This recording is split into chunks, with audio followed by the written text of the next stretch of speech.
आज डॉक्टर बाबासाहेब आंबेडकरांचा 69वा महापरिनिर्वाण दिन अभिवादनासाठी चैत्यभूमीवर लोटला भीमसागर। माजी मुख्यमंत्री उद्धव ठाकरेंनी चैत्यभूमीवर महामानवाला केलं अभिवादन। उद्धव ठाकरेंसह आदित्य ठाकरेंनीही केलं अभिवादन। चैत्यभूमीवर डॉक्टर बाबासाहेब आंबेडकरांना मुख्यमंत्री आणि उपमुख्यमंत्र्यांकडून अभिवादन। उपस्थितांना संविधानाच्या प्रती वाटून व्यक्त केली आदरांजली।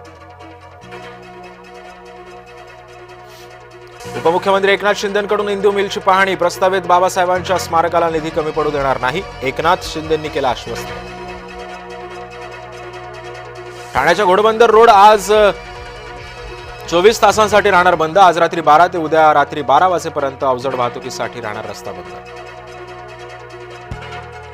साधुग्राम उभारण्याच्या निविदा प्रक्रियेला अखेर स्थगिती। मंत्री गिरीश महाजन यांची नाशिकमध्ये माहिती। इंडिगोच्या भोंगळ कारभारावरून खासदार सुप्रिया सुळे संतप्त। इंडिगो विरोधात श्वेतपत्रिका काढण्याचं सुप्रिया सुळेंचं केंद्र सरकारला आवाहन।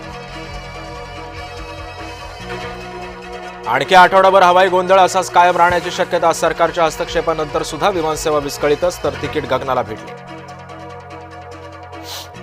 मुंबई पुणे विमानतळाचं तिकीट सुद्धा चक्क 1 लाखांवर। इंडिगोच्या ढिसाळपणाचा अन्य कंपन्यांनी उचलला फायदा।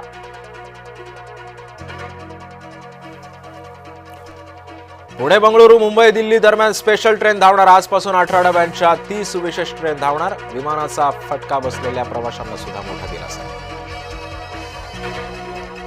नागपुरात होणाऱ्या हिवाळी अधिवेशनासाठी पोलिसांचा मोठा बंदोबस्त। अधिवेशनासाठी 7,000 पोलिसांची सुरक्षा तैनात असणार। ज्येष्ठ समाजवादी नेते बाबा आढाव रुग्णालयामध्ये दाखल। पुणे हॉस्पिटलमध्ये बाबा आढावांवर अतिदक्षता विभागात उपचार सुरू।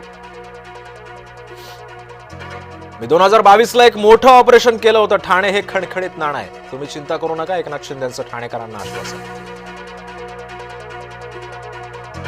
प्रस्तावित ठाणे मेट्रो डिसेंबरमध्ये सुरू होण्याबाबत प्रश्नचिन्ह। अनेक स्थानकांची कामं अद्यापही अपूर्णच। निवडणूक कामांना नकार दिल्यास आता नोटिसा। महापालिका प्रशासनाचा कर्मचाऱ्यांना निर्देश। दत्त जयंतीच्या महाप्रसादातून 200हून अधिक जणांना विषबाधा। कोल्हापुरातल्या गडहिंग्लज तालुक्यातला प्रकार। विषबाधितांवर विविध रुग्णालयांमध्ये उपचार सुरू। नेहरूंची निंदा नालस्ती हेच मुख्य उद्दिष्ट। सोनिया गांधींचा भाजपवर खरमरीत टीकास्त्र। पुणेमध्ये चित्त्यानंतर आता आढळला बछडा मृत अवस्थेत। अवघ्या 10 महिन्यांचा मादी बछडा मृत पावल्याचं समोर। सामाजिक आशययुक्त दर्जेदार मराठी चित्रपटांसाठी राज्य सरकार पुढे सरसावलं। 50 मराठी चित्रपटांना तब्बल 14 कोटींचं अर्थसहाय्य। मंत्री आशिष शेलारांची मागणी। आता एसी लोकलमध्ये ओळखपत्र अनिवार्य असणार। बनावट तिकीट प्रकरणानंतर रेल्वेनं उचललं पाऊल। छत्रपती संभाजीनगर जिल्ह्यामध्ये थंडीचा कडाका वाढला। थंडीपासून बचावासाठी ठिकठिकाणी पेटतायत शेकोट्या। आयसीसी पुरस्कारासाठी शैफालीला नामांकन। महिन्यातील सर्वोत्तम खेळाडूंच्या पुरस्कारासाठी सलामीवीर शैफालीला सुवर्ण संधी।